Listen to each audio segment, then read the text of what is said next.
নমস্কাৰ। মই স্পষ্টভাৱে আজি আপোনালোকৰ আগত ৰাইজক জনাব বিচাৰিছোঁ যে পৃথ্বীৰাজ নাৰায়ণ দেৱ মেছে কোকৰাঝাৰ লোকসভা সমষ্টিৰ পৰা নিৰ্দলীয়ভাৱে প্ৰতিদ্বন্দ্বিতা কৰিব আৰু নিৰ্দলীয় ইণ্ডিপেণ্ডেণ্ট হিচাপেই কেৱল নহয়, কিন্তু নিৰ্দলীয় হোৱা স্বত্তেও মোৰ সমৰ্থনত বিভিন্ন জাতীয় সংগঠন, আনকি স্বীকৃতিপ্ৰাপ্ত ৰাজনৈতিক সংগঠনো থাকিব। ৰেজিষ্টাৰ্ড পলিটিকেল পাৰ্টিৰ ছাপৰ্টেড ইণ্ডিপেণ্ডেণ্ট কেণ্ডিডেট হিচাপে মই নিৰ্বাচনী যুঁজত অৱতীৰ্ণ হ'ম। আৰু মই এটা কথা আজি ৰাইজৰ জ্ঞাতাৰ্থে ক'ব বিচাৰিছোঁ, অতিকৈ দুখজনক কথা যে দৰাচলতে হাগ্ৰামা মহিলাৰী নেতৃত্বাধীন BPF দলে কোকৰাঝাৰ লোকসভা সমষ্টিত UPPL আৰু BJPৰ NDA এলায়েন্স কেণ্ডিডেটক ৱাক অভাৰ দি দিলে। হাগ্ৰামা মহিলাৰীৰ BPFে আজিৰ দিনত কোকৰাঝাৰ লোকসভা সমষ্টিত BJP NDA এলায়েন্স UPPLক ৱাক অভাৰ দি দিলে। এইকাৰণে ৱাক অভাৰ দিয়া বুলি মই কৈছোঁ, কাৰণ হাগ্ৰামা মহিলাৰী জানে যে খাম্পা বৰগোহাঁই এনেও ইলেকশ্যন জিকিব নোৱাৰে।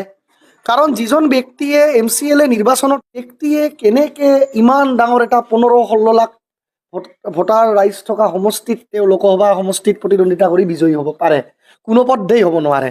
আৰু এটা কথা মই দুখ পাইছোঁ যে বহুত BPF কৰ্মী দৰাচলতে এতিয়া সদাহীন হৈ পৰিছে, যে বহুত দৰাচলতে যিবিলাক গ্ৰাউণ্ডৰ গ্ৰাছৰুট BPF কৰ্মী, সেই গ্ৰাছৰুট BPF কৰ্মীবিলাক আজিৰ দিনত কনফিউজড যে হাগ্ৰামা মহিলাৰী ডাঙৰীয়াই MCLA হাৰা এজন কেণ্ডিডেট তাও বিৰোধীৰ সময়ত থকাত নহয়, 2020 চনত ক্ষমতাত যেতিয়া BPF চৰকাৰ আছিল, BPF দল আছিল 2020 চনত BTCৰ পাৱাৰত, তেতিয়াই খাম্পা বৰগোহাঁই ডাঙৰীয়াই ডেপুটি চিফ হোৱা স্বত্তেও MCLA ইলেকশ্যন হাৰিছে।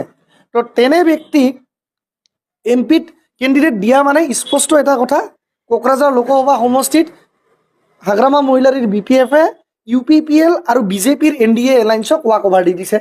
ইয়াৰ প্ৰমাণটো মই পটপটভাৱে ক'ব পাৰোঁ যে দিল্লীত গৈ হাগ্ৰামা মহিলাৰী ডাঙৰীয়াই এটি মানে সদ্যহতে বেছি দিন হোৱা নাই, দিল্লীত গৈ হাগ্ৰামা মহিলাৰী ডাঙৰীয়াই BJPৰ নেতাৰ চৰণ ধৰি, ক'ব গ'লে ভৰিত ধোৱা পানী খাই তেওঁ দিল্লীৰ পৰা ৰিচেণ্টলি আহিছে।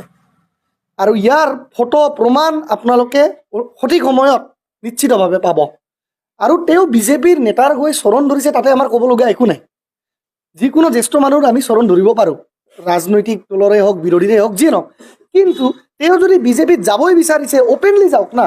হাগ্ৰামা মহিলাৰী ডাঙৰীয়াই যদি সঁচাকৈ BJPত যাবই বিচাৰিছে, BJPৰ নেতাৰ দিল্লীত ভৰিত ধৰি তেওঁ মানে চুম্বন কৰি আহিছে, সেইজন ব্যক্তি অপেনলি যাওক BJPত, ক'ব লগা একো নাই। কিন্তু আজি হাগ্ৰামা মহিলাৰীয়ে এনে কেণ্ডিডেটক দিলে যিজনে BJPৰ মানে আজি ক'ব গ'লে ৱাক অভাৰ দিয়াৰ নিচিনা হৈছে, যে কোকৰাঝাৰ লোকসভা সমষ্টিত এইবাৰ UPPL আৰু BJPক ৱাক অভাৰ দি দিছে হাগ্ৰামা মহিলাৰীয়ে, যে খাম্পা বৰগোহাঁইতো MCLA ইলেকশ্যন হাৰিছিলে, গতিকে এইবাৰ এনেকুৱা এটা কেণ্ডিডেট দিওঁ জানি বুজি, যি নেকি কেণ্ডিডেট হাৰিও যায় আৰু পাব্লিকৰ আগত যাতে আমাৰ BPFৰ সন্মানটোও থাকে যে ৱাক অভাৰ ডাইৰেক্টলি দিয়া নাই। কিন্তু অৰিজিনেলি BPF দলে এইবাৰ কোকৰাঝাৰ লোকসভা সমষ্টিত UPPL দলক জিকিবৰ কাৰণে, জয়ন্ত বসুমতাৰীক জিকাবৰ কাৰণে ৱাক অভাৰ দি দিছে। আৰু অতিকৈ দুখজনক কথাটো এইটোৱেই হৈছে যে প্ৰকৃত BPF যিবিলাক কৰ্মী আছিলে, সেই প্ৰকৃত BPF কৰ্মীবিলাক দৰাচলতে আজিৰ দিনত কনফিউজড যে যদি হাগ্ৰামা মহিলাৰী ৱাক অভাৰ দিবই লগা আছে NDA, অপেনলি তেওঁ BJPত যোগদান কৰি দিয়ক, তাত আমাৰ ক'বলগীয়া একো নাই। BJPত তেওঁ যোগদান কৰক, মষ্ট ৱেলকাম। কিন্তু তেওঁ মানুহবিলাকক বন্ধকত থৈ আজি যিখিনি BPFৰ আজি ক'ব গ'লে যিখিনি কৰ্মকৰ্তা, আজি BPFৰ হাজাৰ হাজাৰ যে কৰ্মকৰ্তা আছে, সেই কৰ্মকৰ্তাসকলক বন্ধকত থৈ আহিছে হাগ্ৰামা মহিলাৰী ডাঙৰীয়াই। স্পষ্টভাৱে কৈছোঁ মই, হাগ্ৰামা মহিলাৰী ডাঙৰীয়াই আজিৰ দিনত গ্ৰাছৰুটৰ BPFৰ যিবিলাক কৰ্মকৰ্তা আছে, BPFৰ সদস্যসমূহ আছে, সেই সদস্যসকলক বন্ধকত থৈ আহিছে দিল্লীত, আৰু বন্ধকত থৈ কোকৰাঝাৰ লোকসভা সমষ্টিত তেওঁ ৱাক অভাৰ দিছে NDA alliance UPPL candidate Jayanta বসুমতাৰীক।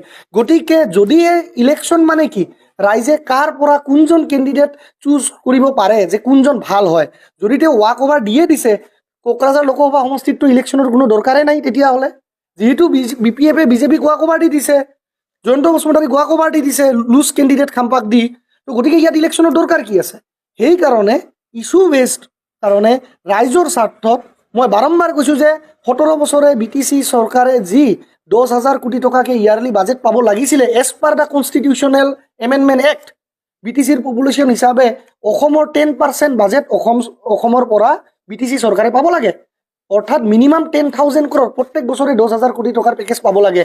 সেই লৈতো কেতিয়াও BTCয়ে BPFেই হওক বা UPPLে হওক দিল্লীত গৈ মাত মাতা নাই। আজি UPPL দলৰ পৰা এজন MP অলৰেডি আছে, ৰণগুৰা নাৰ্জাৰী ডাঙৰীয়া। ৰণগুৰা নাৰ্জাৰী ডাঙৰীয়াইতো কেতিয়াও গৈ সেইটো মাত মাতা নাই। কিন্তু তৎসত্ত্বেও BPF-এ যে আজি বিজেপি দলক ৱাক অভাৰ দিছে এটিকৈ দুখজনক আৰু সেইকাৰণে পৃথ্বীৰাজ নাৰায়ণ দেৱমেছে ঠিতাং কৰিছে যে ৰাজহুৱা সমৰ্থন লৈ সংগঠনৰ সমৰ্থন লৈ আৰু কিছু ৰাজনৈতিক সংগঠনৰ পলিটিকেল পাৰ্টিৰো ছাপোৰ্ট অপেন ছাপোৰ্ট লৈ মই ইণ্ডিপেণ্ডেণ্টলি কোকৰাঝাৰ লোকসভা সমষ্টিৰ পৰা প্ৰতিদ্বন্দ্বিতা আগবঢ়াম